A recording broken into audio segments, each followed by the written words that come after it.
good morning. What's poppin'? It's your boy Jay the Comedian. How y'all doing today? How am I doing? Not important. Anyway, what is important is the subject in which I want to talk to you guys today. And that subject is titties. Well, this is more of like a story, okay? So, back when I was going to the hall, there was this woman, I think she might have been around my age. This is like around the later years when I was like really starting to like question the organization. There's a lady who started to go to our hall. She transferred from another state. And this lady, she was nice. She was real cool. Apparently she had a job up here. She left, I want to say Atlanta, and came to Chicago. She got a job or whatever. Anyway, for a job. She was making a nice amount of money. And she was a pretty good Jehovah Witness. You know, she was pretty sturdy. She made the meetings and she would have field service and whatnot. But this sister in particular, she had some big, she was top heavy. Let's say that. She was really top heavy. And she was cute. She was very pretty. She wasn't overweight at all. She had like a small frame and she was just really top heavy. And I found the elders at my hall was constantly telling her, or what's the word they like to use, counseling her on her wardrobe. Because you see, this is the thing, when you're top heavy like she was, the problem is if you wear something that's not form-fitting, it makes you look like you're overweight. And it's very unflattering for somebody who's as voluptuous as she was. Very curvy. Not overweight, but very curvy. You know what I mean? I would say she had like a medium build to her or whatever. And yeah, this poor sister, they was always just getting at her. And she tried. She was actually trying. Like, she'd wear like a dress and she'd make sure like, you know, she had on like something that would cover up the cleavage. And she always was trying. And it never stopped them. It was almost like she made a sin by the way she was built by God. Because the same dress a normal sister would wear, they could get away with.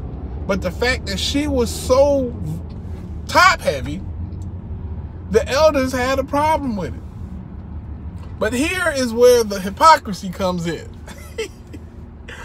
Because those same single elders, some of them were single, not all of them, but the same brothers who were counseling her on her dress, oh, I seen them looking. I saw them looking. I was like, oh, you peeping, I see. I see you peeping, brother. I see you peeping, yeah. So, but they wanted to counsel her. When she walked by, I used to look at them. Because, of course, I looked.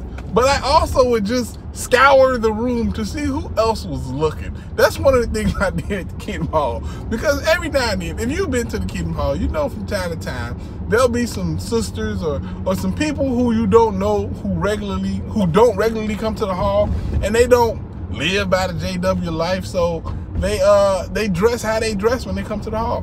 And some of them wear some inappropriate stuff. And I like to take those times to, yeah, I'll check them out. But at the same time, I also check out who's checking them out. I look at the most spiritual brother in the hall and see where he at with it, right? And when they walked past, he was... and I called him out. No, I wouldn't call him out. I just laughed to myself like, look at this mess. You're looking at that butt, ain't you? That's messed up, brother. Messed up. But anyway, so this sister, right? They just kept getting at her, kept telling her she was, and in the end, I could tell she felt uncomfortable, you know? Like, they really was like creeping her out and made her feel uncomfortable. And I'm just like, yo, that's the way she's built. Like, that's how she is. She's not doing nothing extra. She ain't getting no surgery. She ain't doing nothing. She just woke up and was herself and dressed how she dressed, that she was comfortable in, and it was also flattering. There wasn't nothing inappropriate about what she was doing, but these brothers was constantly trying to counsel her on what she had on. Now, this is my thing, man. This is the problem. Because their argument was, you know, we don't want to stumble the brothers. We don't want to stumble nobody. We don't want to stumble nobody. First off, let me explain to you how vision works. Okay? Vision works is that when you look at something, you see it. And if you see something you don't wish to see, you can easily look away. It's not even hard. Look, there's something in front of me I don't want to see. Oh, there's something over there I do want to see. It's very simple. It's not that hard of a concept. There has never been in human history the job of the person who is being looked at to conform to the people that's looking at them. But maybe I'm wrong about that. I mean, I guess I can't go outside butt naked and be like, hey, if you don't like it, don't look. I guess that would be okay. But at the same time, if somebody isn't just atrociously going above and beyond to look a certain way or do a certain thing, then leave that person alone. Especially if it's a woman and she's comfortable in her own skin. Don't make her uncomfortable. And that's what they did. That's what the elders at this particular Kingdom Hall did. They made her feel uncomfortable. I could just tell, you know? And yeah, she eventually left. She eventually left the organization. I don't know what woke her up in particular. Like, I haven't had no contact with her. But she was really cool with me. I liked her a lot because she was a hugger. Oh, she'd see me, Jay, come here. What's up, boy? She'd give me a hug. Oh, I loved her. She never let me hang out with her, but she was a hugger, and I loved her for that. But more importantly, it's really crazy that so much emphasis is put on not stumbling the brothers. Not stumbling the brothers. I don't know if I ever really heard of somebody stumbling a sister outside of what they say. You know what I'm saying? Like, it ain't nothing that can have the sisters going, oh my, look at that right there. Impure thoughts. It ain't nothing the men can do that would stumble a sister that way. I mean, personally, it's nothing I can do, at least right now. Back in the day, boy, ooh, I used to... Nah, I'm kidding. I'm kind of kidding. But the important part is, to all the sisters out there who are built a certain way, if at any point you felt like the way you were built is a problem, or the way that you're made is uncomfortable for you, you know, like you're not comfortable in your own skin due to what some cult put on you, or rules and regulations that were put on you. Because, oh man, this is so frustrating to see and to hear, because the same people telling you that you shouldn't dress like that, you should dress, looking hard looking. Not to mention all the brothers who was trying to get with her. Like, it was a bunch of brothers like, okay, sis, I may not like the way you dress, but I love the way you dress. You know what I'm saying? Like, it was a lot of brothers who was trying to, hey, you want to go out of service maybe, you know, we can go to lunch maybe later, you know, get a chaperone, of course, you know. That's how you know a Jehovah's Witness is trying to holler at you. They trying to go out with you with a chaperone. Boy, I think I never observed the chaperone rule unless it was with somebody that was in my double life squad who was on the same stuff I was on. That's the only time I observed the chaperone rule. Okay, who's your chaperone? You going out with this young lady? Oh, my homeboy Nate and his girl. We gonna double up with each other.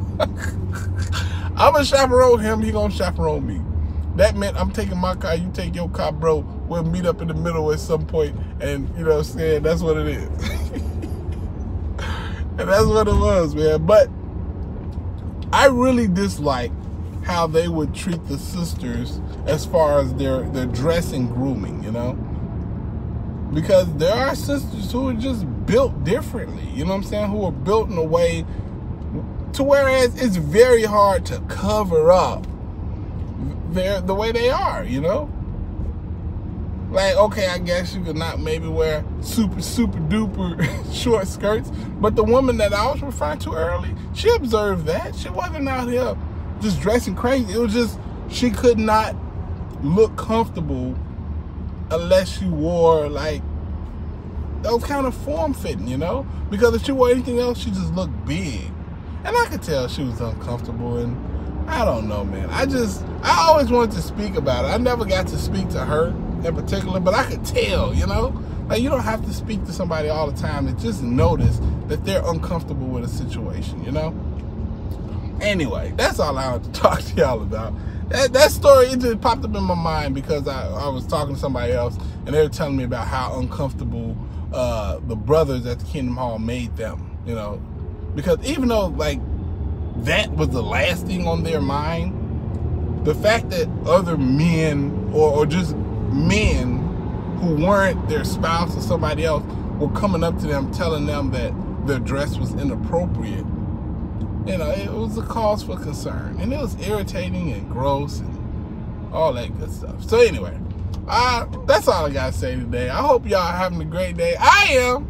And yeah, holla at your guala. Deuces.